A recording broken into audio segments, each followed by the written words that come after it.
So tonight, the White House through a spokesperson condemning the actions at the Capitol, but nothing directly from President Trump. Facebook and Instagram today deciding to extend suspending his accounts for the next 2 weeks until at least Inauguration Day.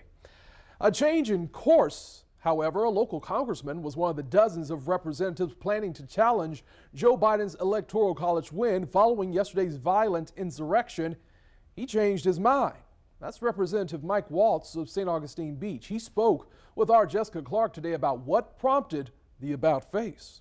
Started hearing bangs outside. This is Representative Mike Waltz as he spoke to me on the phone Wednesday from a secure and secret location less than 2 hours after he evacuated from the House floor when a mob stormed the Capitol building. I am just furious. I'm disgusted. Thursday, we spoke again, and he told me more. Several members were taking legs of furniture off to have some type of weapon to defend themselves. Waltz, who lives in St. Augustine Beach and represents a district that stretches to Ocala and Sanford, had been planning to join dozens of fellow Republicans to challenge Joe Biden's Electoral College win.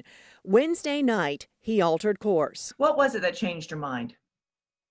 Well, it was someone dying in the capital of the United States of America. There is no place for violence.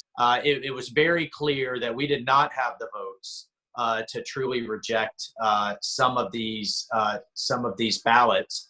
That we need to move forward with a president-elect, and we need to move forward with a peaceful transfer. But he still has issues with the election in some states. We're going to continue to push to get that resolved. But he says the president should strenuously denounce Wednesday's violence. What kind of damage did he do to the Republican Party yesterday? Well, I don't know that that's necessarily clear yet. I mean, there was a lot of people that were very upset, that were very angry. I'm angry at these thugs that stormed the Capitol. We didn't know who they were, or what they wanted, or what they were going to do. Really leaves an impact. An impact that spurred Waltz to change his vote.